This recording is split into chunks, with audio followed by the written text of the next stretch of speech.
Hola, muy buenas tardes. Muy buenas tardes en Colombia, muy buenas tardes en Chile. Mi nombre es Clara Betancourt, soy subdirectora de la Escuela de Comunicación de Duoc UC, que en conjunto con la Escuela de Gobierno y Ética Pública de la Pontificia Universidad Javeriana en Colombia, nos unimos para crear esta cátedra que hemos llamado Social Lab. Hoy nos convoca un tema súper interesante, se llama de e-privacy y Big Data, con dos grandes invitados y expertos, tanto de Chile como de Colombia. No quiero quitar mucho tiempo a la conversación, así que los dejo en compañía de Frida Guzmán, quien es profesora de la carrera de publicidad de Duoc UC, que desde Chile hará la vez de moderadora de esta charla. Así que Frida, bienvenida, y también para nuestros invitados, Cristian y el profesor Oscar, bienvenidos a todos. Muchas gracias, Sara, por este pase. Muy buenas tardes a todos. Estamos desde Colombia y Chile para moderar esta segunda sesión del panel de Socialat, con este tema tan interesante que viene desde el 2009 respecto a la regulación de los datos y cómo esto comienza a tomar relevancia. Dentro de esto, el 2009 fue el año que se regularizó toda la entrega de información por parte de los usuarios frente a los diferentes recursos digitales. Y hoy, diariamente, cada persona está generando datos que son capturados desde diferentes dispositivos y plataformas. Y muchas veces no estamos conscientes de esto, este rastro que vamos dejando de información. Hoy día tenemos a dos expertos en esta materia, en la cual vamos a hablar de la privacidad en los ecosistemas digitales, los requisitos de los consentimientos respecto a la privacidad de los mismos usuarios, el esquema respecto a los dispositivos de almacenamiento, entre otros temas.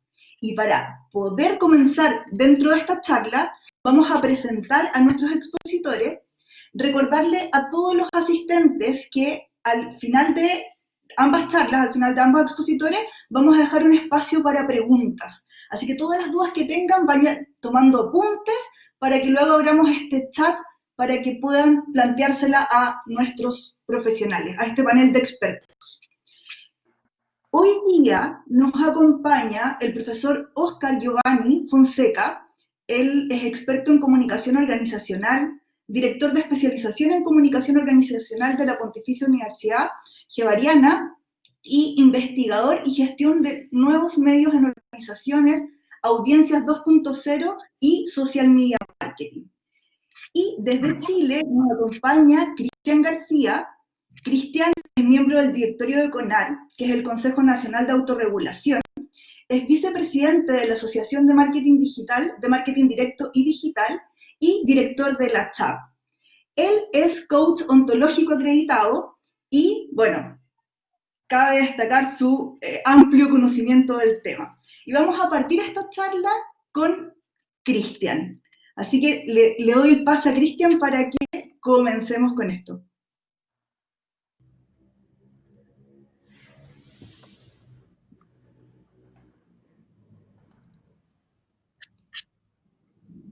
Aló, ¿me escuchan a mí ahí? Perfecto, Cristian. Ya, estoy acá volviendo a compartir la presentación ahora. Si me das un segundo, Por que me supuesto, esperamos. mostraron cómo hacer esto y debiésemos estar ahora eh, en línea con ustedes ahí. Debiese estar la presentación apareciendo, ¿sí? Ya la vemos. Perfecto, Cristian. ¿Sí la ven? Se ve muy bien. Perfecto. Bueno, vamos a partir. Primero, agradecer, Clara, agradecerte a ti por la invitación, agradecer a todos los que puedan estar escuchando a tocar un tema que es un tema que, como tú bien dices, está muy vigente, muy a la mano de todos hoy día, y la verdad que también es un tema del cual se habla mucho, se dice mucho y hay muchas posturas, así que yo voy a intentar de poner algunas cosas en la mesa para conversar y poder presentarle mi postura. Vamos viendo, vamos a partir con esto. I have no idea why you guys are doing this. Yeah, you can show me your search warrant before you go through my house. You're the... Yeah, I own this house. There's a search warrant. Search warrant for what? Now, what I will explain to you is if you want to listen, you got your phone going. Yeah, I do, yeah. Right. Now, you're under arrest in relation to incitement. Incitement? Yeah, but you're not obliged to say or do anything, but anything you say or do may... Excuse me, incitement for what? What on earth? Excuse me, what on earth? Just put your phone down. Can you, like, In relation record to- this in my pajamas? What's I had this? an ultrasound in an hour before Yeah, I she's pregnant. pregnant, so I'll take it easy. what's In this relation about? to a I had an face- ultrasound Just let me in an finish. hour. Let me finish and I'll explain. It's in relation to a Facebook post in relation to a lockdown protest you put on for Saturday. Yeah, and I wasn't breaking any laws by doing You that. are actually, you are breaking the law. That's why I'm arresting you in relation to... In front How of can my you children, arrest her? in That's- front of my 2 children. Can't you just say to her, take the post down? Like, come I'm on. happy to delete the post. This is That's ridiculous. great. Yeah. But I have to give you these caution and rights. Do you understand? Yeah, that's You're fine. not- Like, I'm not happy to obliged delete the say post. do This is anything. ridiculous. Like, Anything this you is say in front of do my, that's may be fine. giving evidence. You understand that? Yeah, that's fine. But my 2 kids are here. I have an ultrasound in an hour. me Like, finish. I'm happy Let to me delete finish. the post. You also have the right to communicate with or to communicate with a legal practitioner. Do you understand those rights? Yeah, this is ridiculous. Yeah, this is a bit unfair. Come on, mate. No, What about she just doesn't do the event? Like, it's not like she's done it. Well, She you've made a post. already committed the offence. So I'm not going to... So that's an offence. Now, the search warrant entitles us and we're required to seize any computers, any mobile devices you have. Yeah. Can I just get your badge there, mate? It's all there. No, I don't really understand what's wrong. I really don't understand what's wrong. This is ridiculous. This is a lot of stress on her too. She's pregnant. Like, come on. I'm relaxed. This is just very unfair. What we're going to do, seize any computers and portable That's fine. tablets. Can I just Just let me finish. Let me finish. Any mobile telephone you've got, okay? So what we want is any mobile telephone you've got. You don't need that. But it's actually my sister's phone. It's not Yeah. mine. Bueno, vamos a hablar un poquito de esto, ¿no? De la era de la privacidad, ¿no? Sin duda que una creciente paradoja ética está plagando consumidores, legisladores y marcas actualmente.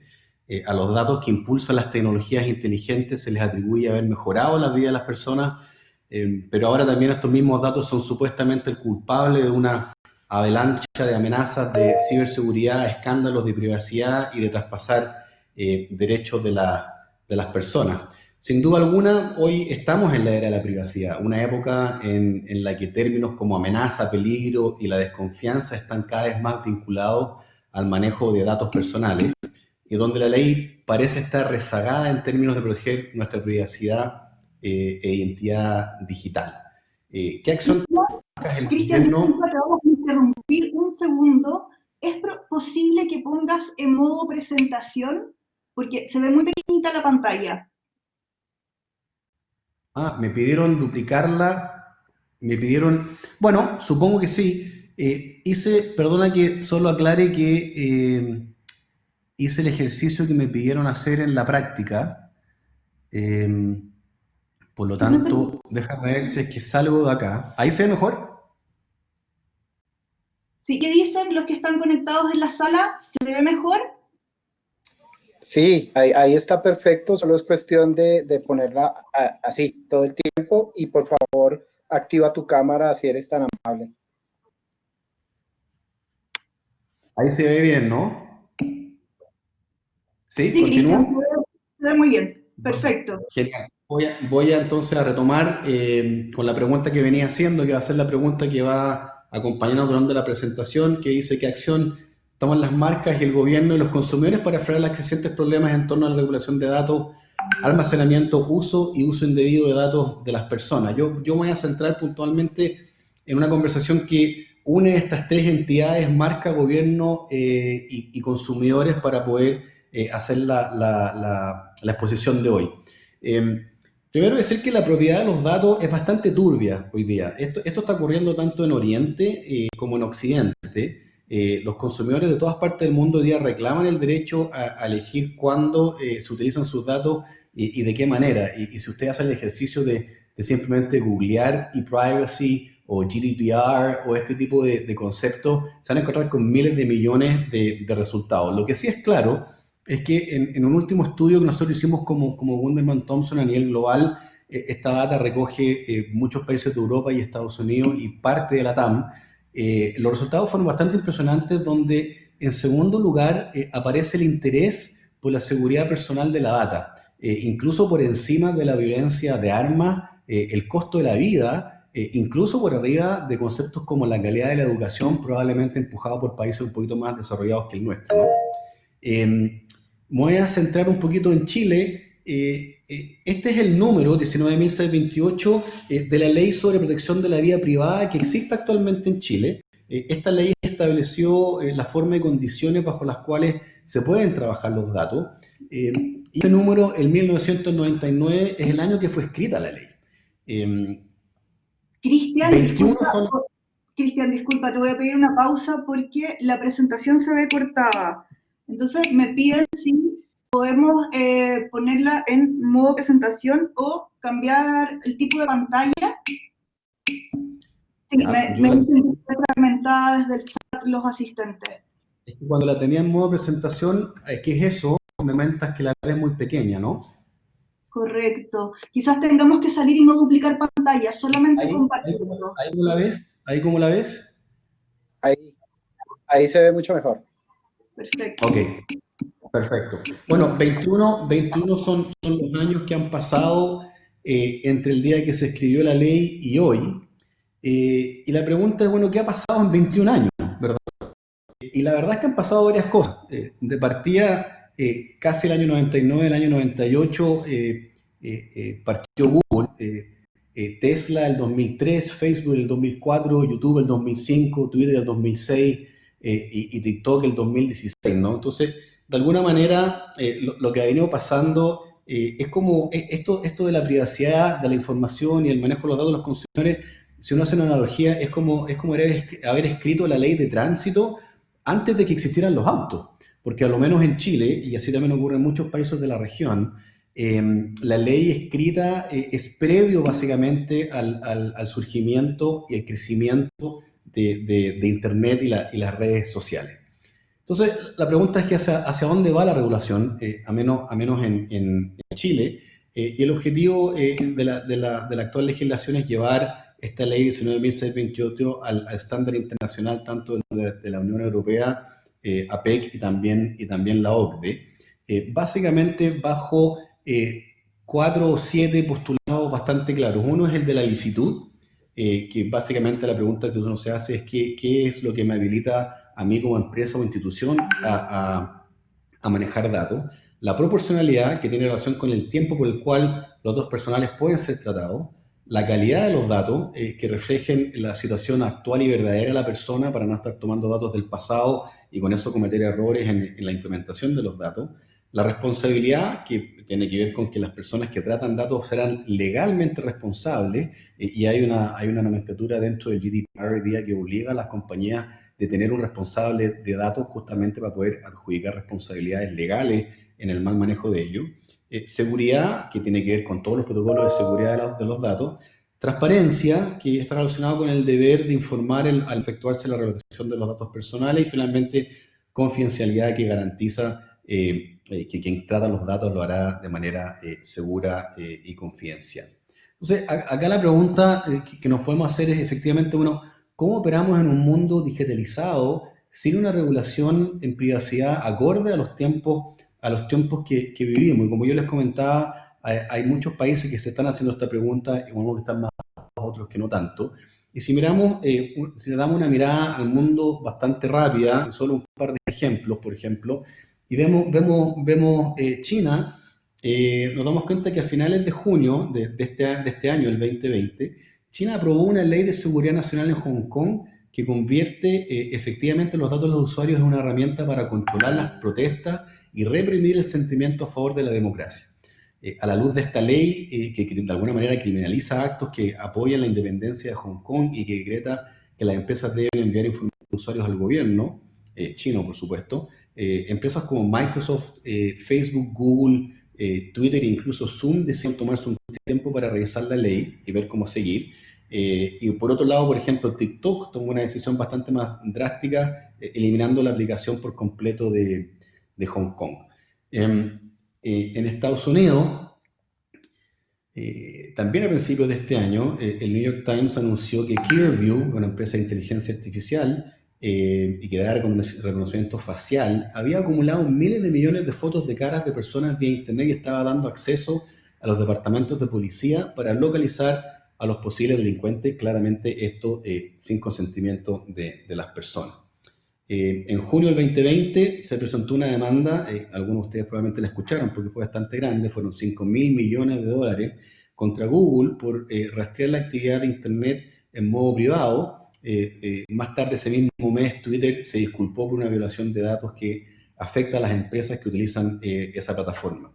El mismo Clearview del cual hablábamos antes, les comento que también fue castigado y empresas como Best Buy, Walmart y la misma NBA de básquetbol dejaron de trabajar con Clearview en ese momento. No sé si ustedes conocen esto, pero tiene que ver con el timbre inteligente de Amazon, y un estudio este año reveló que esta aplicación de Amazon compartía información de los propietarios con Google y con Facebook sin el consentimiento de los usuarios. Amazon cambió su privacidad política poco después de esto, pero el incidente es solo uno en una larga lista de similares escenarios en los que todos hacen las mismas preguntas, ¿verdad? ¿Quién protege consumidores? ¿Quién puede establecer las reglas para la propiedad de los datos cuando sabemos que la información y la data están impulsando los algoritmos que enriquecen las ventas y que hacen que las marcas y las empresas cada vez ganen más dinero, ¿verdad? Ahora, por otro lado, no todos van por el mismo camino, por mientras vemos compañías que están claramente haciendo uso, y no quiero decir indebido porque de alguna manera están dentro de la ley actual, pero haciendo uso de los datos, hay compañías emergentes que están mirando la situación de los datos de manera bastante distinta. Por ejemplo, la startup sin fines de lucro Altec is Human, está organizando cumbres de tecnología ética en Nueva York, en Seattle, también en San Francisco actualmente, con el objetivo de funcionar como un centro colaborativo para reflexionar más sobre las tecnologías. La organización sin fines de lucro también Pivot for Humanity está trabajando para profesionalizar la ética y la privacidad de los datos en una variedad de campos, basada en su creencia. Ellos piensan efectivamente que Silicon Valley básicamente está rompiendo el futuro. Y así también la conocida GDPR, ¿verdad? Que está en estos momentos incluyendo pautas sobre reconocimiento facial e inteligencia artificial a sus políticas. También vemos que, por ejemplo, Alemania preparó el escenario esto desde el 2018, cuando los líderes gubernamentales crearon una comisión de ética de datos y describieron sus recomendaciones para nuevas reglas para la empresa. De alguna manera, ellos como país se ordenaron y trataron de establecer ciertos parámetros para poder funcionar dentro de lo que tiene que ver la privacidad. Esta compañía ustedes la deben conocer, ¿verdad? Verizon sacó o publicó una plataforma que se llama OneSearch en enero del 2020, que es una plataforma con privacidad en el centro, digamos, donde el motor de búsqueda evita los datos personales y de búsqueda y que de búsqueda sean rastreados, almacenados o compartidos con los anunciantes, y es más, está dando la posibilidad de que los usuarios puedan cambiar publicidad por blockchain últimamente. Entonces, hasta acá un par de tendencias, ¿verdad?, la que todos conocemos de cómo están siendo usados los datos, algunos ejemplos bastante dramáticos como las demandas de 5.000 millones de dólares, pero también una tendencia contra la corriente, podríamos decir, de empresas que están buscando de alguna manera soluciones más éticas con respecto al manejo de los datos de las personas. Muchas de las conversaciones que se están dando hoy día tienen que ver con cuánto cuestan los datos, cuántas cuestan mis datos. En realidad, si las empresas se están haciendo ricas, entre comillas, con la información que manejan, bueno, ¿cuánto cuestan eso? Acá, lo primero es decirle que este mismo estudio que nosotros hicimos a nivel global arroja que las personas entienden que hay datos y hay tipos de datos. Este es un gráfico con 4 ejes, digamos. A mano izquierda arriba son datos que son capturados. Las personas no saben que son capturados y que encuentran que es muy extraño que las capturen. El cuadrante de la derecha superior son datos que las personas conocen que son capturados, pero que siguen encontrando extraños que lo capturen. Izquierda abajo, no saben que se capturan y no los consideran muy extraños. Y derecha abajo, saben que se capturan y no los consideran extraños para nada. Los puntos naranjos, que son la gente no sabe que se captura y que lo encuentran muy raros. Hay cosas, por ejemplo, que consideran que se dicen saber cómo se ve tu cara, por ejemplo, ¿verdad? O si una mujer está esperando un hijo o no, o si estás teniendo problemas en tu relación. Ese tipo de datos muy sensibles, las personas consideran que son datos muy extraños de que las empresas lo tengan y no están muy de acuerdo con eso. Solo para ejemplificar de nuevo, por ejemplo, los que conocen pero que lo encuentran extraño, los dos puntitos amarillos, que la empresa sepa en qué tipo de situación de salud esté o cuál ha sido tu ubicación en los últimos 6 meses, ¿verdad? Y abajo en verde, que saben que existen, que son capturados y que no los consideran extraños, por ejemplo, son las búsquedas que hacemos en Internet o cuánto ganamos, nuestro salario o dónde trabajamos, ¿verdad? Entonces las personas no consideran a los datos de la misma manera, algunos le dan más prioridad y algunos le dan menos prioridad. Sin embargo, el 38 de las personas, solamente el 38 de las personas considera que tiene full control sobre la información y los datos que ellos publican, que ellos de alguna forma entienden que están entregando. Sin embargo, el 84% de las personas piensa que las compañías en los últimos años, ¿verdad?, ha recibido mucho más información de la que debiera y tienen mucho más control de los datos de lo que les parece razonable. En diciembre de 2019, Delphia lanzó una infraestructura para la monetización de datos. La startup ayuda a las personas a monetizar los datos invirtiéndolos en la bolsa de valores. Imagínate una compañía que te diga, tus datos tienen un valor y eso quiere decir que de mis utilidades voy a invertir por ti en la bolsa, porque a raíz de que tú me entregas tus datos, bueno, yo puedo vender esa información de alguna manera y generar dividendos, ¿no? Es un pensamiento bastante progresista que a nosotros desde acá nos cuesta, probablemente a mí, me cuesta bastante visualizarlo como una verdad local. Ozone, también una empresa de inteligencia artificial, ofrece una nueva estructura que brinda a los consumidores control total sobre cuándo y cómo se venden sus datos, eliminando a los intermediarios y permitiendo a los consumidores vender sus datos personales directamente a los anunciantes. Por otro lado, Tommy Hilfiger en el año 2018, junto con Aware Solutions, inventó una etiqueta inteligente chiquitita que permitía a los usuarios intercambiar datos de uso de productos por recompensas, incluyendo productos de regalo y accesos exclusivos a eventos y marcas. Lumia es otro ejemplo, otra empresa de tecnología que apuesta por la economía de cambio, dando protagonismo y autoridad a los usuarios. La etiqueta inteligente recopila y almacena información como la frecuencia, la duración de uso, los números de lavado y las condiciones ambientales que el usuario luego puede optar por compartir y canjear como beneficios en blockchain. Cuando se nos invitó a esta exposición, se nos hicieron dos preguntas. ¿Sabemos la cantidad de información que entregamos hoy y estaremos conscientes respecto a la información de la que se tiene acceso? 33 zettabytes son de datos, es la cantidad de información que se mueve a nivel global a diario. Para que nos hagamos una idea, un zettabyte es igual a 1.000.000 de teras y un tera son pensar que somos capaces de saber todo lo que ocurre en 33 zettabytes que andan dando vuelta hoy día, la verdad es que es bastante poco posible pensar que eso sea una verdad. De hecho, si ustedes simplemente entran a las zonas de privacidad de YouTube, por ejemplo, la marca Google, ¿verdad? Se van a encontrar con una cantidad de páginas bastante grandes con respecto a por qué estás viendo tu publicidad, con relación a que no vendemos efectivamente tus datos, cómo se combina tu data, cómo se analiza, qué queremos que tú pienses de nuestro servicio. O sea, hay una cantidad de información que la verdad es que yo probablemente, si le pregunto a 100 personas cuántas han leído este contenido que está dentro de las plataformas que usamos todos los días, la verdad es que no creo que lleguemos más de 5 a 10 personas que hayan leído esto. Y esto también pasa en Facebook, que también tienen a lo menos unas 10 páginas iniciales que después se abren con respecto a cómo se maneja la data dentro de esta plataforma. Entonces, ante la pregunta, yo me atrevería a decir que no sabemos, y también esto básicamente porque se está redefiniendo todo este mundo de la privacidad de los datos en muchos países del mundo. Ahora, ¿qué fue lo que realmente cambió con respecto a la privacidad según mi criterio? Y lo que cambió para mí realmente fue la inteligencia artificial, que la podemos entender como la ciencia que intenta dotar a las máquinas de inteligencia. Esta inteligencia artificial cambió de manera abismante en los últimos 10 años, diría yo, 8 años, y creció aumentando sus velocidades de manera realmente dramática. Desde los años 90 a hoy día yo diría que han habido más computadores, más internet, más correos, más redes sociales, ¿verdad?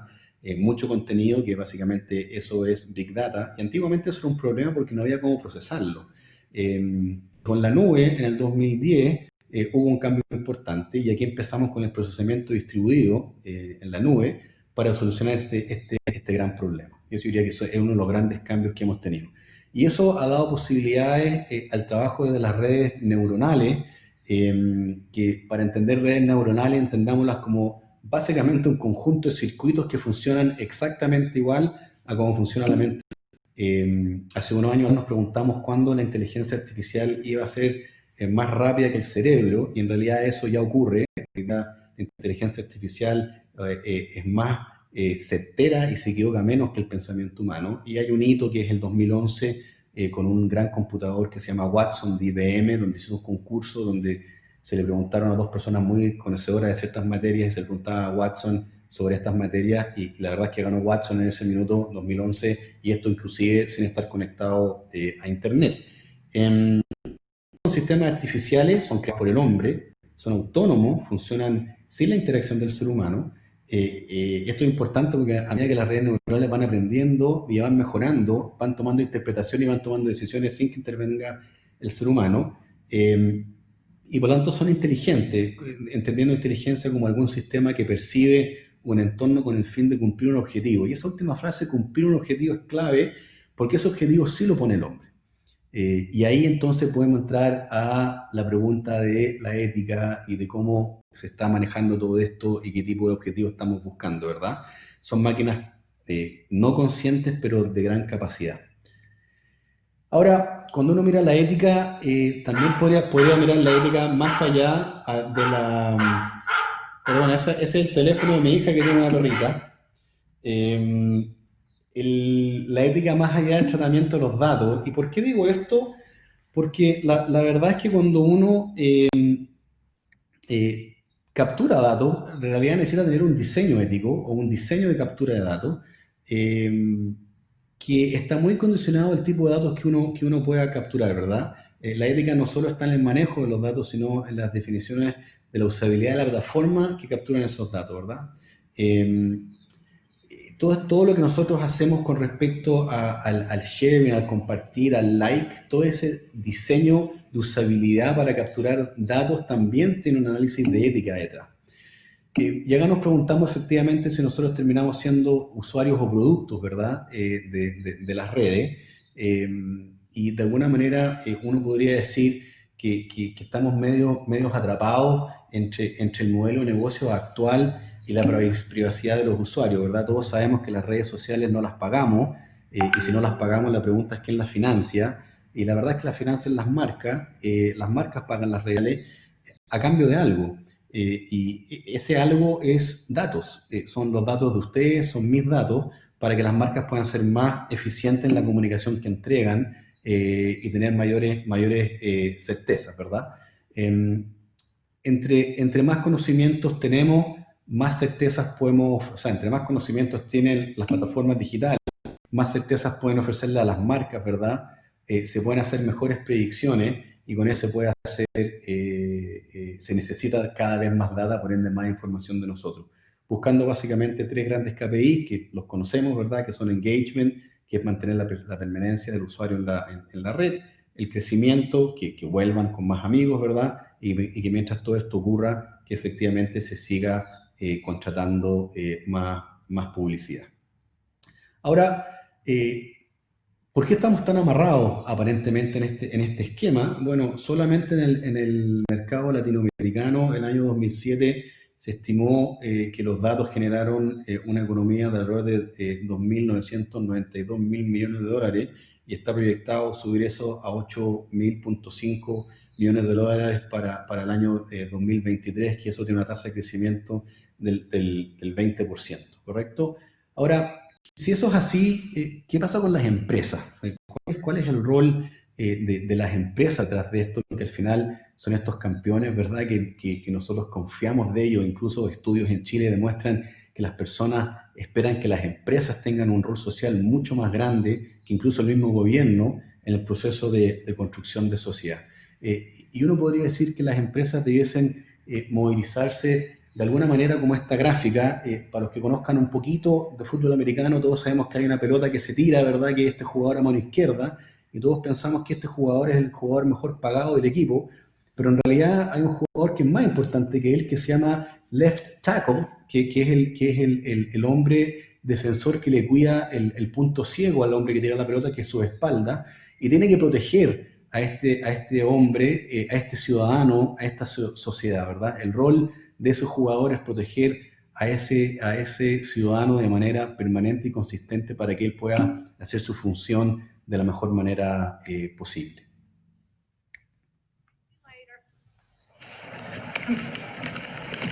Michael, do you remember when we first met and we went to that horrible part of town to buy those dreadful clothes? And I was a little bit scared and you told me not to worry about it because you had my back. Do you remember that? Yes, ma'am. And if anyone tried to get to me, you would have stopped them, right? And when you and SJ were in that car wreck, what did you do to the airbag? Stopped it. You stopped it. You stopped it. This team is your family, Michael. You have to protect them from those guys, okay? Listen. Okay. Tony here's your quarterback, all right? You protect his blind side. When you look at him, you think of me, how you have my back, how you have his, okay? All right, I'm gonna go back. All right. Uncle Lumpy here is your tailback. When you look at him, you think of SJ and how you've never let anyone or anything hurt him. You understand me? All right, go back. Got it? What about Collins and Mr. Tilly? Fine, they can be on the team too. Are you gonna protect the family, Michael? Yes, ma'am. Good boy. Then go have some fun. Ahora, curiosamente, el rol de las empresas está bastante pobre aparentemente en este ámbito, ¿no?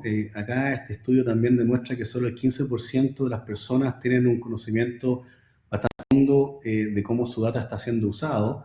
Sin embargo, el 91% considera que las empresas debiesen ser más claras con respecto a la forma que están manejando sus datos. Y el 89% considera que las empresas incluso son bastante turbias de manera a propósito, digamos, que no quieren ser muy transparentes con la forma que se manejan los datos por su propio beneficio, ¿verdad? Curiosamente, hay un estudio que duró muchos años, casi 33 años, un estudio que hizo Harvard de la felicidad, y 33 años resumidos en una lámina dicen que felicidad es igual a relaciones sociales.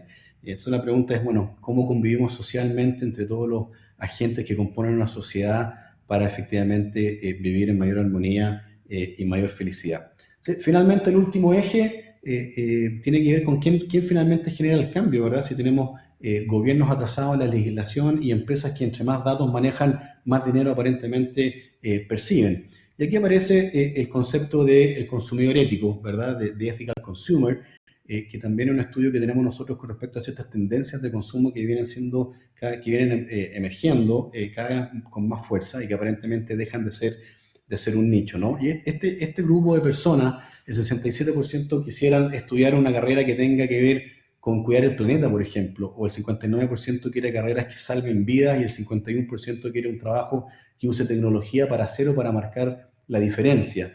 Según Forrester, 7 de cada 10 consideran de manera activa los valores de las compañías en su elección de compra. Por ende, la decisión de compra ahora sí pasa por cómo las compañías funcionan y qué grado de ética están teniendo en el manejo de estos mismos consumidores y su data. Dato curioso, esto es de Harvard, el número de egresados que van a la tecnología o al mundo de la tecnología pasó de 12 al 18% y cayó de 35 a 27% en el mundo de las finanzas. Estamos teniendo jóvenes que cada vez más quieren estudiar tecnología y que además vienen cargados con esta lógica de consumo más ético. El 46% piensa que el éxito es impactar positivamente a la sociedad y el 86% se ve influenciado por el nivel de innovación de la institución a la cual deciden entrar, ¿verdad? El 66% quiere comprar en compañías que estén intentando hacer algo positivo en el mundo. Y este es un dato de Vestiaire Collective que dice que el 70% intenta comprar de manera ética y el 13% dice que la sustentabilidad es tremendamente importante para ellos. Entonces, sabemos que los datos tienen más valor que el petróleo actualmente, pero por lo menos mi reflexión es que las personas tienen más valor en la construcción de un negocio sostenible en el tiempo y que no podemos olvidar que son finalmente las personas que son nuestros consumidores, son las personas las que están construyendo la sociedad y que tenemos una tendencia y un movimiento nuevo de poder mirar al mundo y un consumo cada vez más ético, y esto claramente está teniendo el impacto de cómo se ejerce la legislación, no solo en Chile, sino también en el mundo. Para cerrar, solamente una lámina, si tienen energía y las ganas de leer documentos bastante áridos, pero que tienen mucho contenido con respecto a esto y que ustedes más de alguno tienen que tener conocimiento de ellos, bueno, lean GDPR, ¿verdad? Que tiene 99 artículos y 173 considerando, que es básicamente la legislación europea que está vigente, y e-Privacy Directive, que hoy día está siendo como la segunda ola por sobre GDPR con respecto al manejo de la privacidad de los datos. Esa es mi presentación de hoy día y mi reflexión. Les agradezco el tiempo y la escucha que han tenido en mi presentación. Muchas gracias, Cristian. Nos acoplamos ahí con los micrófonos. Vamos a dejar todas las preguntas para el fin de la charla. Cristian, te invitamos a quedarte. Vamos a dar paso ahora al profesor Oscar Giovanni, que está esperándonos desde Colombia para hacer su presentación. Y luego de eso retomamos estas interesantes preguntas hacia el tema.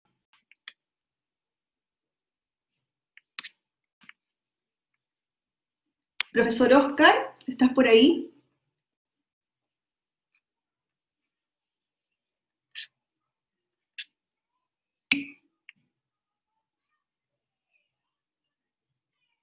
Mientras se suma el profesor, ahí estamos ya con él en pantalla. Perfecto. Frida, buenas tardes, ¿me escuchas? Muy bien. Ok, Frida, un gusto saludarte, un gusto saludar a todos los asistentes, un saludo desde Colombia. Quiero poner acá mi presentación y ustedes me indican si se ve perfectamente. Perfecto.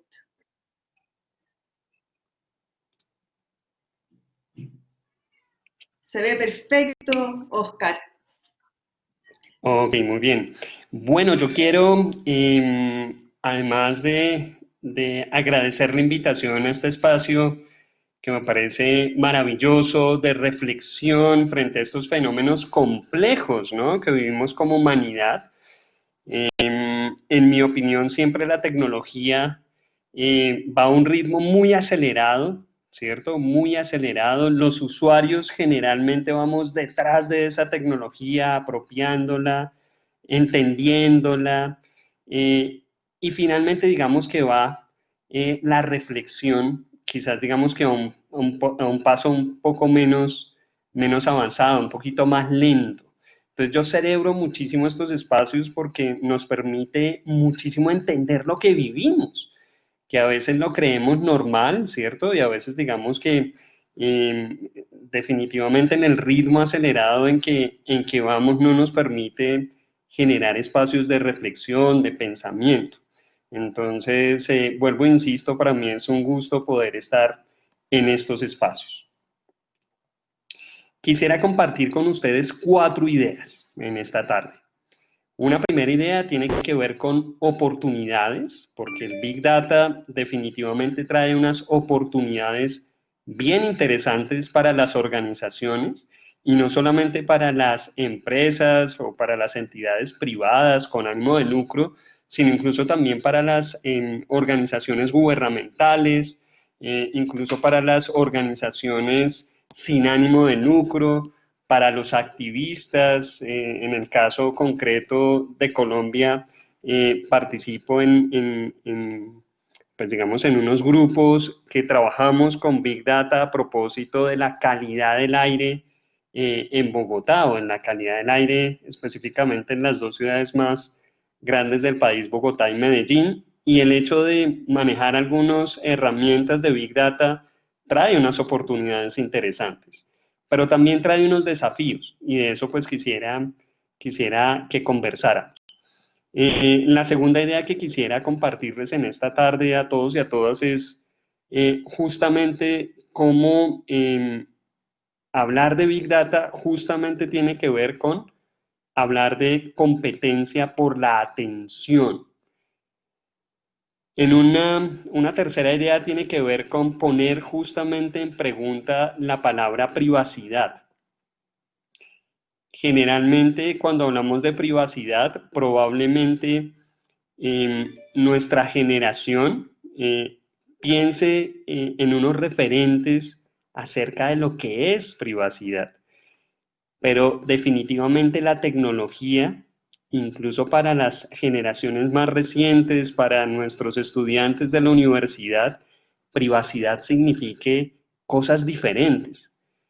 Entonces quisiera que pusiéramos en pregunta privacidad, de eso vamos a hablar más adelante, y finalmente una cuarta idea, entre comillas, yo vendo mi privacidad, y de eso también quisiera comentarles algunas reflexiones. Muy bien, primera idea, oportunidades que nos trae el Big Data, entendiendo el Big Data como el procesamiento, o digamos que todas las tecnologías que nos permiten procesar o el procesamiento masivo de datos. Tiene que ver muchísimo con la estadística, tiene que ver muchísimo, pero en especial tiene que ver muchísimo con el análisis. Es decir, hablar de Big Data implica no solamente pensar en unas herramientas tecnológicas, sino en personas capacitadas para analizar esa información. Y ahí digamos que se vuelve fundamental el rol de la academia. Cómo desde la academia podemos fortalecer y enriquecer el análisis de grandes cantidades de datos. Ahí digamos que nuestras facultades de comunicación, nuestras facultades de tecnología, nuestras facultades incluso digamos de ciencias sociales, pueden hacer muchísimo para contribuir pues justamente enriquecer ese análisis. ¿Qué oportunidades? Yo identifiqué 10 oportunidades que quisiera compartir con ustedes acerca de oportunidades que nos trae justamente el Big Data. La primera es justamente, y la más importante, cómo gestionar modelos predictivos. De alguna manera, tener tendencias, predecir comportamientos. A partir de grandes volúmenes de datos es posible ver reiteraciones, es posible, pues digamos, justamente proponer modelos predictivos, aportar a la toma de decisiones, incluso ágiles y en escenarios complejos, anticiparse. Big Data tiene que ver muchísimo con innovación. El hecho de que tengamos grandes cantidades de datos nos permite identificar tendencias, pero también identificar necesidades. Incluso a partir de grandes cantidades de datos, empresas como Netflix han desarrollado series a partir de entender necesidades de temas relevantes para sus series. Incluso no solamente detectar temas, sino incluso decidir en qué momento hacer el lanzamiento. Incluso qué tipos de personajes podrían tener mis series. Incluso en qué momento deberían o en qué momento de la serie deberían morir esos personajes. Entonces, es decir, aquí digamos que las grandes cantidades de datos nos permiten crear productos y crear productos complejos. Solución de problemas que antes definitivamente no hubiese sido posible solucionar porque implican la solución de, pues digamos, el análisis de grandes cantidades de datos y tener, digamos que, distintas variables dispuestas para el análisis. Entonces, bien. Mejorar la experiencia del cliente. Desde comunicación, esa es una de las tendencias que más tenemos presente, implican análisis de la información que nos arrojan las redes sociales, los procesos de analítica de nuestras páginas web, las apps, los puntos de contacto con los que el cliente entra en contacto con el producto, con la organización, todo el tema de mantenimiento predictivo, es decir, predecir factores capaces de producir fallas en los equipos, en las organizaciones o en las empresas enfocadas a la producción de bienes, incluso de productos, pues definitivamente esto se vuelve fundamental. Todo un tema de predicción y de mejoramiento de la operación, desde evaluar todos los procesos en una organización, pero también tener muy presente la opinión de los clientes, prever la demanda futura, incluso para establecer en qué momento podría haber fraude y corrupción al identificar patrones. Justamente con grandes cantidades de datos podríamos detectar fácilmente en qué momento esos patrones cambian y hay fraude y corrupción. Y en un, digamos como en un ítem número 10, en mi opinión, pues digamos que el más importante, de alguna manera, todos los procesos de Big Data lo que pretenden es generar aprendizajes autónomos. Es decir, todo este ejercicio que hacemos a partir de grandes cantidades de datos, lo que nos permite es generar modelos y que las máquinas aprendan y puedan ser capaces de incluso tomar decisiones o tomar las mejores decisiones. Todas estas oportunidades también representan unos desafíos. Y unos desafíos que yo veo a partir de cinco aristas importantes. Un primer desafío tiene que ver con el volumen. Cada vez más organizaciones, empresas, entidades, vamos a tener más y más decenas de datos. Esto supone un desafío tanto en almacenamiento, pero también en seguridad. ¿Cómo mantener mis datos a salvo? ¿Cómo garantizar que los datos de mis clientes estén seguros? Un segundo desafío tiene que ver con la velocidad, es decir, un gran volumen de datos, necesito gestionarlo de manera rápida. Incluso el desafío aquí más importante es ¿y cómo yo genero una disponibilidad en tiempo real de esos datos para tomar decisiones? Un tercer desafío tiene que ver con la variedad, es decir, yo puedo tener datos no estructurados, datos semiestructurados, como video, como audio, que requieren definitivamente de un procesamiento adicional para poder obtener un significado.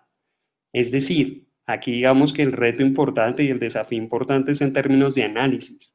Puedo tener un montón de datos de diferentes fuentes. Entonces, ¿cómo definitivamente tengo los criterios necesarios, la velocidad, la capacidad humana de análisis de esos datos, incluso la capacidad técnica de análisis de esos datos? Un cuarto desafío tiene que ver con el valor. Es decir, si bien los datos poseen un valor intrínseco, Cristian mencionaba en la presentación anterior que cada vez más estamos, digamos que los datos, incluso mencionaba Cristian que tienen un valor superior al petróleo hoy, y definitivamente coincidimos en que que definitivamente se han convertido en un activo crucial para las organizaciones. Y aquí varios desafíos a propósito de nuestro encuentro del día de hoy, que tiene que ver también con privacidad. ¿Se pueden comprar y vender datos? ¿Quién debe proteger los datos de los ciudadanos? ¿Utilizar los datos personales es legal? ¿No es legal? ¿Cuáles son legales? ¿Cuáles serían ilegales? ¿Se pueden consultar? ¿Se pueden utilizar? ¿Se pueden vender? ¿Es posible gobernar a partir del Big Data? ¿Es posible curar? Utilizar a propósito de una de las preguntas del chat que hablaba de la consulta de historias clínicas, ¿es posible curar? ¿Es posible utilizar todos esos datos de manera legal? ¿De manera ética? Ahí digamos que tenemos un montón de preguntas muy valiosas para hacernos desde la academia, para proponerle, pues digamos que a las entidades que legislan. Y un último, digamos, desafío tiene que ver con la veracidad. Es decir, ¿cuánto puedo confiar en los datos que tengo? ¿Cuál es la fuente de esos datos? ¿Cómo los obtengo? ¿Los obtengo de una fuente que definitivamente es de mi confianza? ¿Cuál es la vigencia de esos datos? Hasta ahí digamos que mi primera idea. Quisiera compartir con ustedes una segunda idea que tiene que ver con específicamente con cómo obtengo esos datos. ¿Cómo obtengo esos datos? Que hoy es una pregunta crucial y muchas de las fuentes para obtener esos datos tienen que ver con plataformas que utilizamos ustedes y yo en el día a día. Entre más atención, más datos puedo obtener de ti. Entre más tiempo dediques, más información puedo obtener de ti. Y permítame leer aquí unos apartes de dos libros muy interesantes. Uno es de Peirano, otro es de Canclini. Justamente dice aquí en este apartado, el objetivo de Google, Facebook, Amazon, incluso TikTok, es convertir cada persona en datos. Su política es acumular la mayor cantidad de datos posible, de información para venderla. Somos el producto. A veces no somos conscientes de eso y damos a aceptar. Justamente las preguntas que mencionaba Cristian hace un momento de sabemos exactamente quién tiene nuestros datos, cómo los gestiona, a quién se los vende. Esos datos definitivamente, leemos las políticas de privacidad, probablemente son cosas que ni ustedes ni yo hacemos, porque desconocemos muchos, digamos, detalles legales. Otro apartado que me parece interesante compartir con ustedes hoy. El objetivo de estas organizaciones, Google, Facebook, Amazon, es obtener la mayor cantidad de datos posibles, de información sobre el usuario, sus amigos y todo aquello que le interesa, incluso le asusta, le preocupa y le importa. Esa es, digamos, como la carrera de estas plataformas que ustedes y yo usamos a diario. Las aplicaciones, las páginas web, los dispositivos de conexión han sido diseñados con un objetivo específico, dicen estos autores.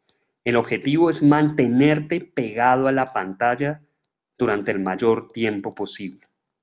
Por eso cada pequeño aspecto de su funcionamiento ha sido diseñado por expertos en comportamiento para generar algo muy importante y una palabra fuerte que se llama adicción. Y justamente digamos que detrás de todas estas aplicaciones hay expertos en comportamiento para generar justamente que estemos cada vez más tiempo frente a las pantallas.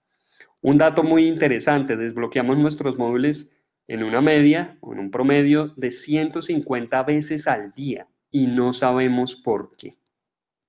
Y finalmente una última referencia a estos autores. El fundador de Netflix, en una charla muy interesante, compartió la siguiente afirmación: nosotros competimos por el tiempo de los clientes, así que nuestra competencia incluye dormir. Nuestra competencia, en el caso de Netflix, no es HBO. Competimos con todas las aplicaciones, pero también con todas las actividades, incluidas el sueño. Entonces, claramente aquí hay una batalla profunda, importante por la atención. Es decir, detrás del Big Data, claramente hay una atención importante que es la atención, que me parece importante que no la perdamos de vista. Tercera idea de 4.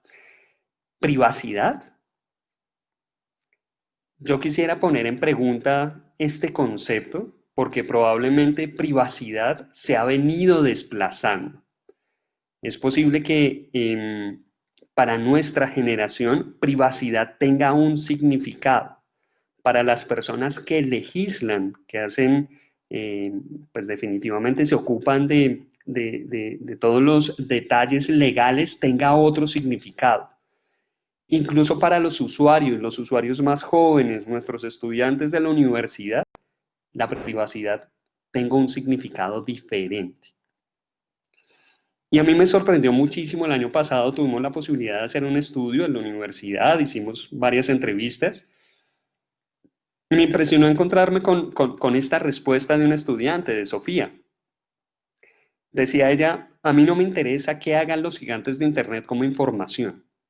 Eso me llamó muchísimo la atención, no me interesa. ¿Mm? Así como ellos venden mi información o sacan provecho de ella, yo también he usado sus plataformas para vender productos o para lograr lo que yo quiero.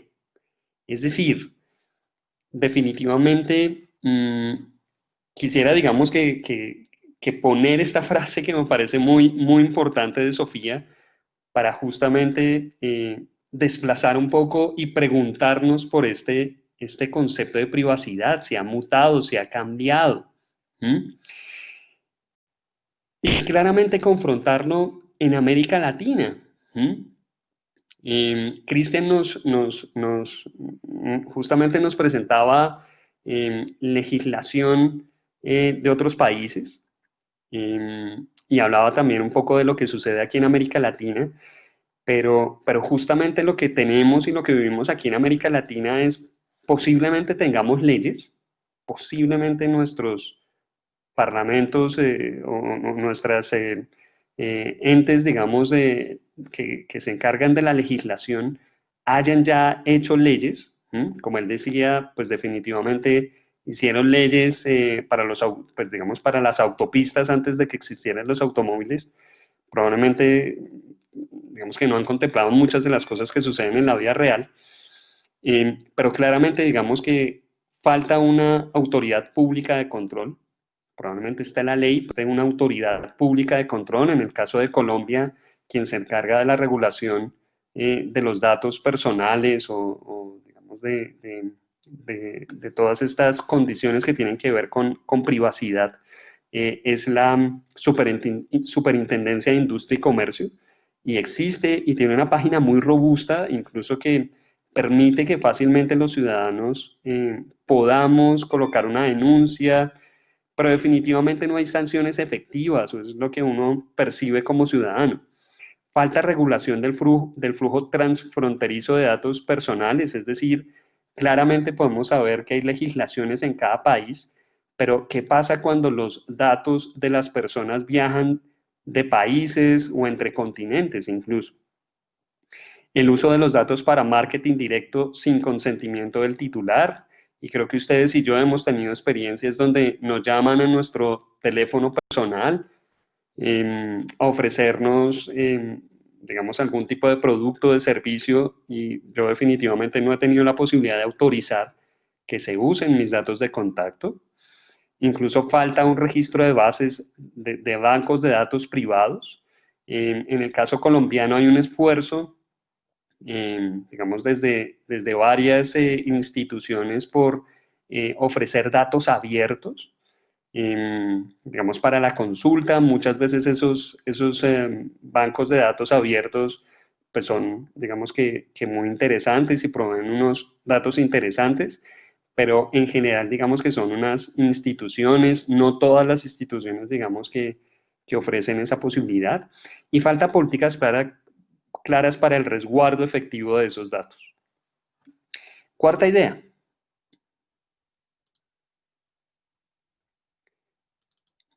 Cuarta idea. Escúchenme aquí un segundito. Cuarta y última idea. Cristian, perdimos la presentación de Oscar, perdimos la presentación de pantalla. Perfecto. Ahí. Cuarta idea. No sé si ahora la están viendo, ¿sí? ¿Me confirmas? Ok, perfecto. Cuarta y última idea que quería compartir con ustedes. Yo vendo mi privacidad y quería compartirles justamente un fenómeno complejo que sucede en Colombia, en el país donde vivo. Colombia es el segundo país del mundo con más modelos webcam. El primer país es Rumania. Es decir, el modelaje webcam básicamente es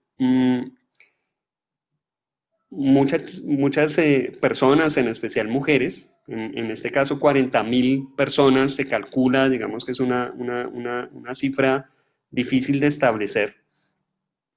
Venden su privacidad, se desnudan frente a una cámara web con el ánimo de tener un ingreso. Es toda una industria y en realidad digamos que es un ecosistema y aquí digamos en Colombia se ha organizado a partir de estudios, a partir de estudios webcam que ofrecen la posibilidad de ofrecer un espacio, de ofrecer digamos, toda una capacitación incluso para que estas personas, en especial mujeres, pues digamos que puedan hacer su transmisión en alta calidad. ¿Es pornografía? Digamos que eso es discutible, ¿cierto? Es prostitución, también digamos que podría ser también discutible, ¿cierto? Digamos que no hay un contacto físico. Es una forma de pornografía, también digamos que probablemente, ¿sí? Y aquí digamos que aparecen algunos de los portales, Chaturbate, Camfor, incluso MyFreeCam, incluso OnlyFans, que digamos que nació como un portal para ofrecer contenido exclusivo, digamos digamos como de las personas más seguidas en Internet, de tener contenido exclusivo justamente en esta página, pues se ha venido transformando en una página de contenido sexual, donde personas pueden acceder a información, pues digamos a videos, a fotos, pues claramente digamos, pues privadas. Entonces, vender la privacidad. En nuestro contexto latino, donde hay desempleo, donde hay falta de oportunidades, vender mi privacidad, vender mis derechos en últimas, podría convertirse en una opción para sobrevivir. Incluso con la pandemia ha aumentado esta serie de servicios web en un 40%, según digamos varios estudios. Yo me pregunto si esto no es una neoesclavitud, es decir, ¿puedo vender mis derechos? Teniendo en cuenta que la esclavitud es una condición en la cual la persona es propiedad de otra. Si mis datos ya no son míos, ¿será que estamos hablando de una neoesclavitud? Pues digamos que me parece muy interesante compartir con ustedes el último libro de Néstor García Canclini, de Ciudadanos a Algoritmos. Básicamente él se pregunta si los ciudadanos antes decidíamos y ahora quienes deciden son los algoritmos. ¿Dónde queda el papel de los ciudadanos? ¿Será que los algoritmos tomarán mejores decisiones que nosotros? ¿Será que estamos en buenas manos? Y finalmente, considero que este tema, Big Data, privacidad, tiene tres grandes puertas de entrada. Una técnica, donde definitivamente creo que tenemos unos avances enormes. Otra legal y otra ética, donde definitivamente nos falta más trabajo, nos falta más reflexión y donde definitivamente como universidades, como lugares, como centros de formación, podemos tener todas unas reflexiones éticas que nutran lo técnico, que nutran lo legal.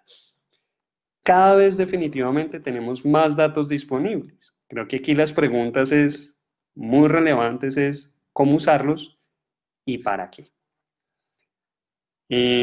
Pues he llegado, digamos que al final de mi presentación, lo que quería, como estas 4 ideas que quería compartir con todos ustedes. Frida, no sé qué más sigue. Muchas gracias, Oscar. Vamos a invitar a Cristian porque tenemos varias preguntas a responder. Entonces sería genial que pudieran ir interactuando entre los dos con estas preguntas. Vamos por acá. Vamos a partir por orden en cuanto a las preguntas. Catalina nos preguntaba hace un ratito, ¿cómo sabemos que nuestros datos están privados? ¿Cuándo aparece incluso una lista de datos personales? Frida, te pedimos pedir que nos repitas la pregunta. Escúchame que no te escuché por un momento. Por supuesto, Catalina Guzmán nos pregunta, ¿cómo sabemos que nuestros datos están privados? Cuando aparece incluso una lista con datos personales. Profesor, usted, yo, ¿quién responde? Cristian, un gusto. ¿Cómo estás tú? Mucho gusto.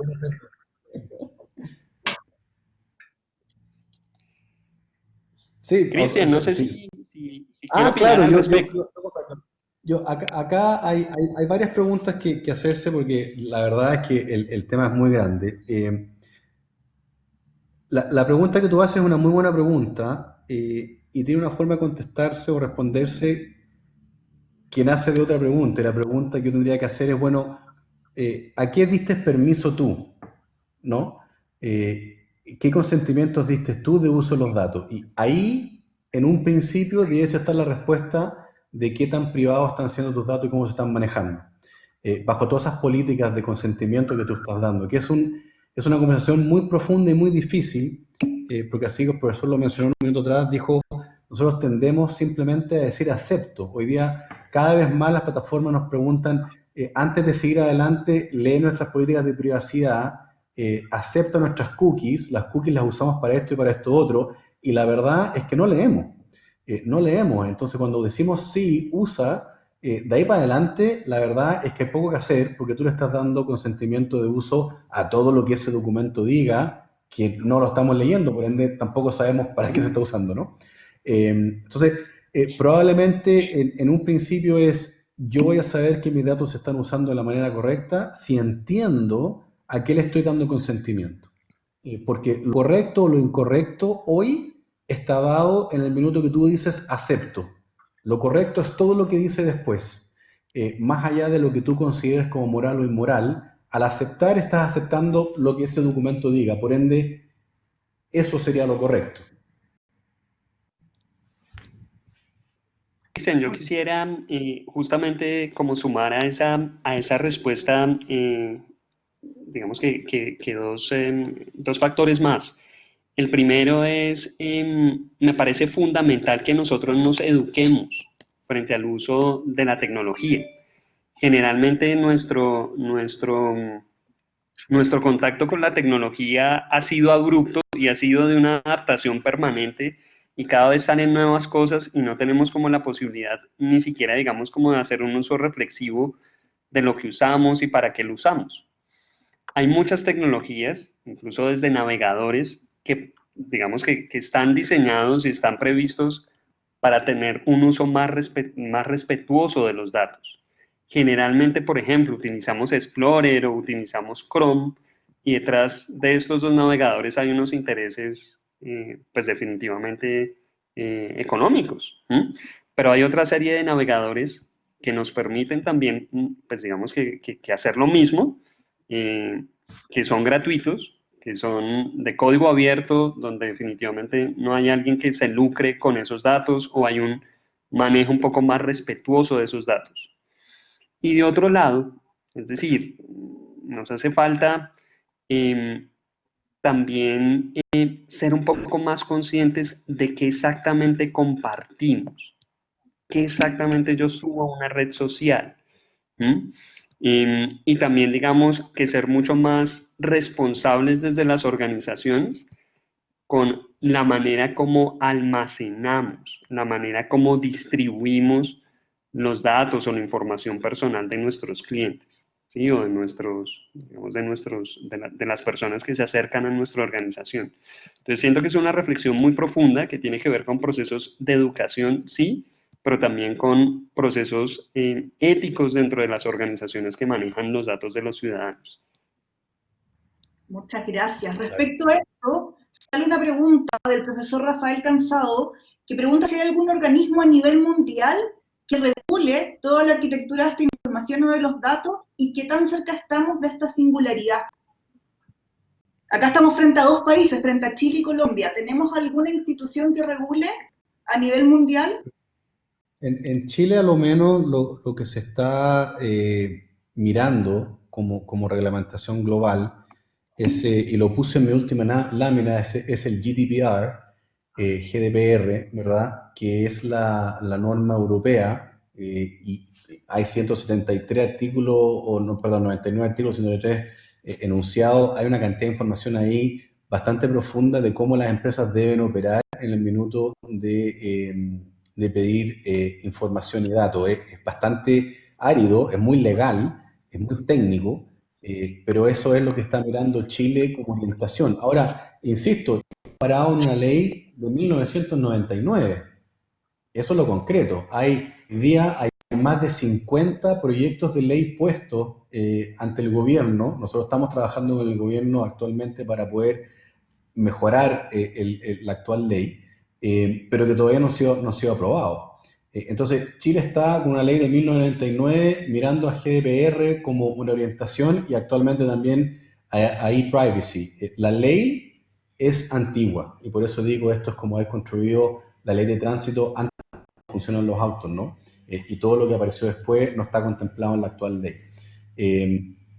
En teoría, nosotros deberíamos tener una nueva ley en 2 o 3 años más, pero no lo tenemos claro porque venimos hace muchos años diciendo un poco lo mismo. Ahora, insisto, en esta posición muy compleja, ¿sí? Hay muchos billones de dólares que se mueven en esta economía.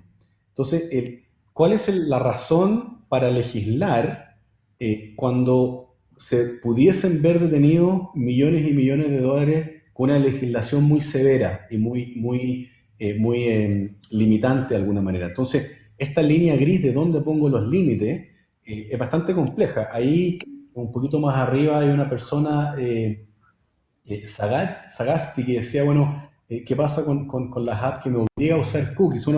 La verdad es que la app no te está obligando a hacer cookies, tú tienes la libertad de no usar la app. Pero como están estos vacíos entre medio, la app te dice, bueno, si me quieres usar, esta es la cookie, y ojo que cuando te dice esta es la cookie, esto es lo que voy a hacer con tus datos, está en ti aceptar eso o no. Por ende, vuelvo a cuál es la responsabilidad del consumidor detrás de esto. Pero conectando con la pregunta, hoy día yo diría que GDPR y Privacy Directive son las dos miradas que estamos mirando desde Chile. Perfecto. A esto, ya en honor al tiempo, porque tenemos que ir cerrando. ¿Hay alguna compensación a los usuarios por sus datos? Preguntan si es legal o no la venta de estos datos en sí y cómo lo hacen las empresas y la industria para el resguardo y para la misma venta y traspaso de los datos. ¿Hablo yo de nuevo? Voy a mover la pantalla yo de nuevo. O profesor, ¿opina usted? ¿Sí? Pues definitivamente el hecho del comercio de datos está regulado en cada país de manera diferente. Yo aquí conecto un poquito con la pregunta anterior, donde hacen falta esfuerzos transnacionales, ¿sí? Es posible que la legislación de un país determine determinada acción como delito y justamente esa misma acción sea permitida en otro.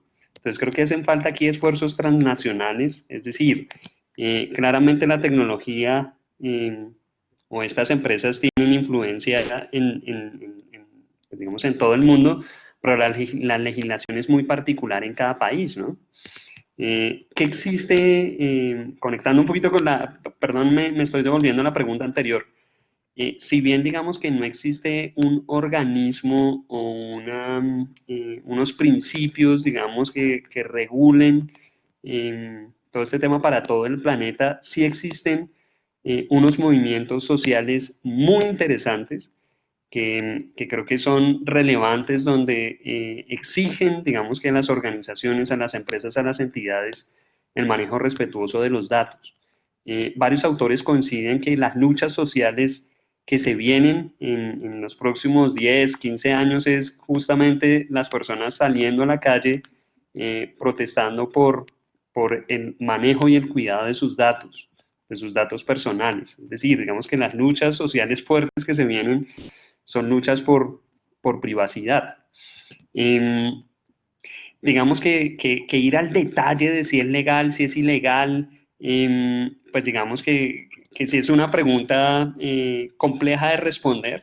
Creo que en cada caso tocaría mirar con muchísimo detalle, teniendo en cuenta muchos, sí, justamente detalles técnicos muy precisos, entender un poco como el contexto, y digamos que hay unas regulaciones en cada país, y pues digamos que sería importante revisarlas en cada caso para poder determinar si es legal, si es ilegal. Digamos digamos que es una pregunta, en mi opinión, muy amplia que tocaría revisar con muchísimo detalle para determinar si es legal, si es ilegal, en qué condiciones, digamos, que se da esa compra, esa venta de datos. Y hoy No sé, día Cristian, ocurre si mucho. quería agregar. Sí, no, lo que quería comentar es que, por un lado, la ley, por lo menos en Chile, la legislación es muy abierta. Y la ley y la moral son dos cosas también que uno tiende a mezclar, ¿no? Y lamentablemente uno tiene que dejar la moral de lado, tiene que basarse en lo que la ley dice. Y cuando la ley es amplia, entonces tiene que preocuparse de cuál es la autorregulación que esa empresa te está poniendo al frente. Y ahí entramos entonces en la conversación si es necesario regular vía gobierno o si es necesario que las empresas se autorregulen, ¿no? La moral y la ley, acuérdense que en Estados Unidos en el año 1800 la esclavitud era legal, pero podríamos todos preguntarnos si es que era moral, ¿no? O ético. Entonces, uno tiende a confundir esos dos conceptos, como que uno dice la ley debe ser ética y moral, ¿no? Pero la ley es un conjunto de normas que hacen que las sociedades funcionen. Uno podrá poner el juicio de cuánta ética o moralidad hay adentro, ¿no? Entonces, como es muy abierta, miren lo que están haciendo las empresas, y si ustedes le están dando consentimiento a esa empresa para hacer con sus datos lo que la empresa abiertamente le está comunicando, que probablemente se lo están comunicando. Hay un ejemplo ahí que habla de los televisores Smart TV de Samsung. No conozco el caso, pero no me extrañaría que dentro de la documentación diga que tú, por comprar un televisor de esa característica, estás permitiendo que 2 puntos y un párrafo largo de muchas cosas que se están haciendo, ¿no? Con respecto a si se paga o no se paga por los datos, la pregunta es ¿con qué moneda se está pagando? Y a quién le preguntes, porque si tú le preguntas a una empresa, la empresa va a usar siempre el argumento de que toda la captura de datos que tienen es para hacer de tu vida una vida más fácil, ofreciéndote productos y servicios más tailor-made a tu medida, ¿verdad? Ese va a ser el halo por donde se va a mover la compañía. Ahora, a nivel de dinero, si es que el pago es por dinero, yo mostré un ejemplo de Tommy Hilfiger, por ejemplo, que a través de la etiqueta tú dejabas tus datos y Tommy Hilfiger te pasaba beneficios, como un club de beneficios, de alguna manera, que es la manera bastante obvia y lineal de hacerlo. Y mostré otro ejemplo donde incluso se le está invirtiendo dinero en la bolsa, con algún nivel de métrica de cuánto cuesta $1 a nivel de cuánto se invierte en bolsa por los datos que están entregando. Entonces, aparentemente la respuesta es ¿nos están pagando? Si la pregunta es ¿me pagan con dinero? La respuesta es no. Hay algunos ejemplos en Estados Unidos que están iniciando. Las compañías te van a decir que sí, que te pago con un mejor servicio y un producto más tailor-made, pero en definitiva no hay un pago real por dinero por los datos actualmente, de los individuos. Lo que sí hay es un pago a las plataformas, a las marcas, por tus datos. Eso sí, pero ese ingreso no llega a tu bolsillo, llega al bolsillo de las plataformas digitales. Cristian, yo quisiera agregar ahí algo más, es independientemente de que sea legal o no, es lo que actualmente, es decir, de la venta de datos o el procesamiento de datos, es de lo que vive una empresa como Facebook. Ese es su negocio, ¿de acuerdo? Sin duda. Como Google, Todas. ese es su negocio. ¿de acuerdo? Entonces, y digamos que es algo que probablemente nosotros como anunciantes hemos participado de ese negocio de vender o de comprar datos o de comprar publicidad. Entonces, pues digamos que son también, digamos que cosas que actualmente normalizamos. Y aquí digamos que esta pregunta es bien valiosa porque nos lleva a preguntarnos por si eso que hacemos está bien, mal hecho, es legal, no es legal. ¿Mm? Pero es algo que casi que hemos normalizado, quisiera agregar. Sí. Desde el lado del consumidor yo creo que es clave aceptar que cada vez que nosotros pagamos por algo, estamos haciendo que ese algo crezca. Un ejemplo muy básico, cuando ustedes van al cine y compran un ticket de una película de violencia, donde golpean a niños, a mujeres, qué sé yo, esa compra es un dato. Y Hollywood dice, bueno, tuve un blockbuster con esta película que tenía este tipo de contenidos, voy a hacer una segunda, y una tercera y una cuarta, ¿no? Entonces, cada vez que ustedes ponen dinero en algo, lo están reforzando. Si no quieren reforzar ese algo, no compren. El poder del consumidor es finalmente el poder más grande. Es difícil entenderlo, ¿no? Pero si uno quisiera hacer que un supermercado que consideramos que es abusivo en sus precios no existiera, bueno, hay que dejar de comprar ahí, ¿verdad? Entonces, por eso es muy difícil que eso pase a nivel social y masivo, ¿no? Pero por eso yo ponía el ejemplo, esta trilogía entre los gobiernos con sus regulaciones, las empresas con la autorregulación y el poder del consumidor que decide efectivamente qué compro y bajo qué políticas éticas me quiero mover. Oye, muy interesante el tema, profesores. Agradecidos al máximo. Yo creo que ya estamos en minutos de ir cerrando.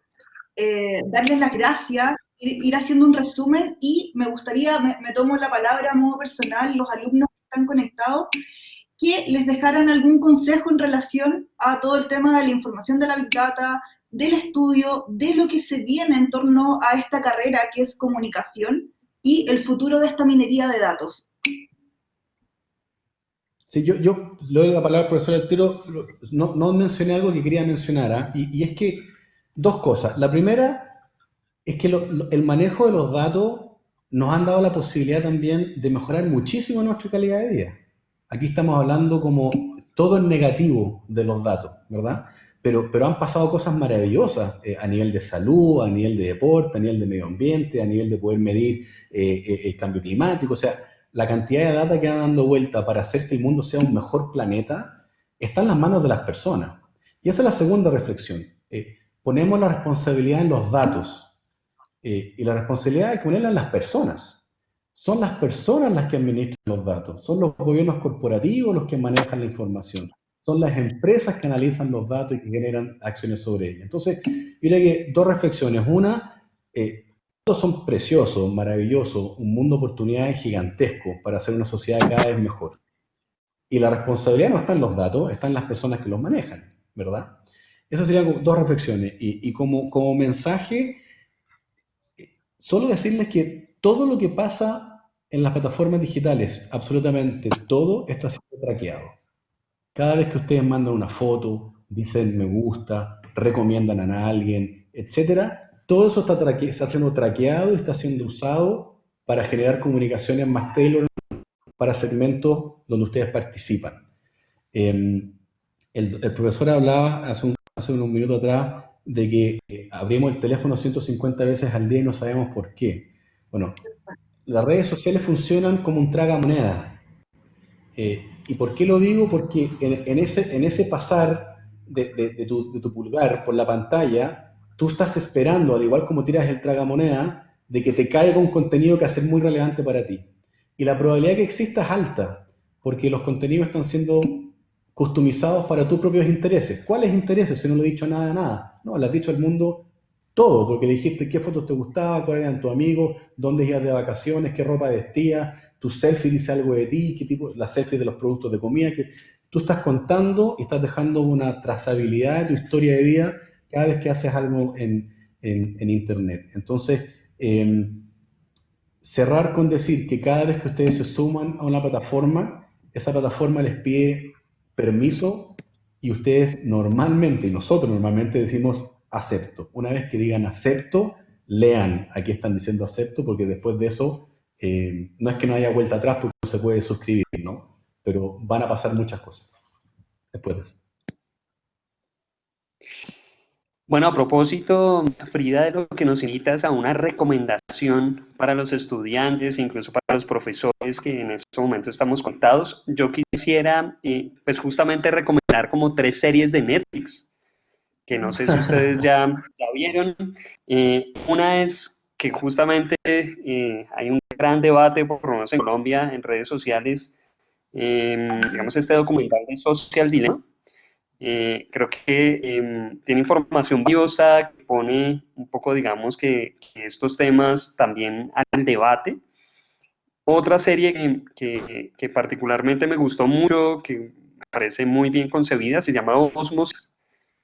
Es algo así como el Tinder, como un Tinder mejorado, donde te prometen el amor, encontrar el amor, la media naranja, pero a partir de tomar unas pastillas que tienen algo así como unos bots que obviamente, digamos, recorren todo tu cuerpo y permiten, digamos, que entender muy bien tu bioquímica, tus emociones, y a partir de esa información, justamente,